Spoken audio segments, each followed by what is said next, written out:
Wait, okay, wait, Apple, are you, we were told you were working on Project Titan with the self-driving car stuff. Then on the news, it was released that you weren't doing that, you were just focusing on software for cars, and now you get a permit by the state of California to start testing self-driving vehicles on the roads? What are you hiding? So just today, Apple was granted permission by the DMV in California, which is where Apple headquarters are, of course, to start testing their own self-driving technology on the roads. This is the same thing Tesla has done, Uber is trying to do. But basically, if you're interested in making self-driving cars, this is the first step you have to take. It's kind of hard to see why they would do this and not be preparing for a self-driving release, unless it's just some fun science experiment for the R&D department, where they just want to find out how self-driving cars are cool and all. I don't think that's what's happening. I think they're actually preparing to release their own version of a self-driving car. It's been a long time since I've talked about that on this channel, so let me refresh you. Yes, of course it'll be electric. Yes, of course it'll be insanely expensive. And elephant in the room, it's definitely going to be competing directly with Tesla. One of my favorite companies out there aside from Apple. I mean, just freaking look at my door.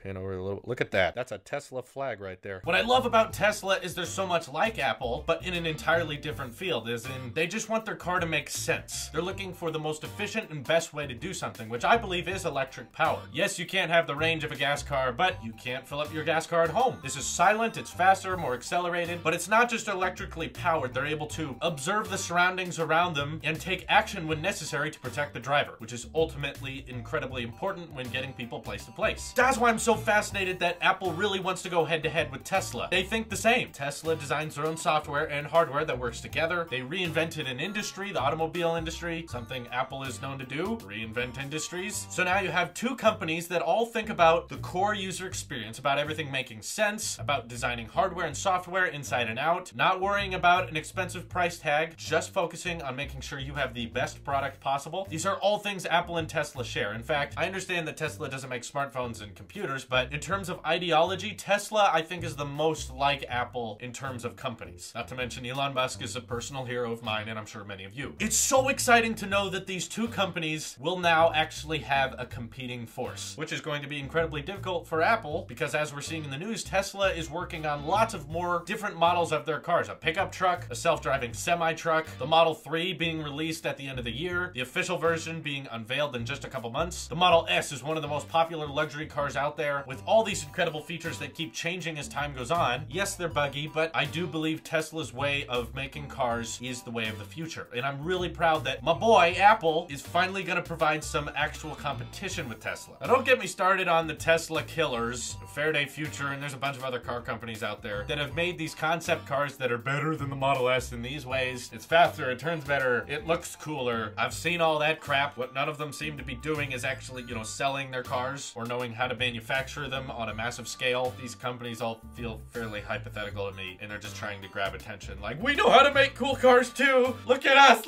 we're cool. Nah, I don't really care about that. Apple is the most valuable brand in the entire world. If there is a company that can jump into a very expensive industry like this, like suddenly start manufacturing autonomous electric automobiles, it's going to be Apple. They have more money than anyone. Think of how much their new Apple headquarters cost. Anyone with that kind of money is definitely capable of becoming a direct competitor with Tesla. I'm also so curious what Johnny Ive's interpretation of what the perfect car would be. He's designing most of the Apple tech right now. Imagine that look on a car. Let's just hope there's no headphone jack. But no, I can definitely anticipate a seamless user experience where everything just works, everything makes sense, and they bring some uniqueness to it. See, like the Tesla Model S and the Model 3 even, they kind of look like everyday cars. You have to have kind of a trained eye to notice one. I feel like Apple won't be like that. They're gonna make theirs very unique and noticeable. So when you see it on the road, you're gonna be like, that is an Apple car. Please just promise me you won't freak out if it has bezels. They're not the worst thing in the world, guys. Give me a break. In terms of release, a lot of people were saying they would unveil it in 2019, which I said that's a very loose promise, so expect it in 2020, 21, maybe 22, I don't know. It's going to be a long time. I can guarantee you that. Far too early to decide when we're gonna see the official unveiling. But if you happen to be on the roads of California and you happen to spot a bizarre looking Lexus RX 540h SUV, please take out your phone, take some pictures so that the internet can see what the heck is Apple up to, because that's a template car they have right now that they're putting their self-driving tech into for experimental purposes that the DMV is now okay with. Yeah, so pumped. New lineup of product from Apple. Doesn't happen all the time. And this is quite literally their biggest one ever. And I do mean literally. A car is bigger than like all of our tech. Price guess, I'm gonna say $100,000 because it's Apple. It's incredibly expensive. It won't compete with Tesla on price. Not quite yet. Maybe they'll get there one day, but it's Apple. And this is a car. So just imagine the sky is the limit right now. What do you think of the rumors of the Apple car? What would you like to see in an Apple car? And hey, if one freaking person wrote, "Will it support Windows?" in the comments already, I hope you're happy with your lifestyle. I hope you've made the friends you want to make. And I hope you've said, "I love you" to the ones you care about. I'm going to track you down and murder you with an Apple pencil. I'm going to stab it into your eye sockets. And as I'm hearing your crying breath, I will whisper in your ear, "Where's your headphone jack now?" I'm sorry, that was a little morbid. It's a stupid joke. We've been saying it for 10 years. It's still not funny. It still doesn't make sense because Apple computers have run Windows. It's just boot camp. So I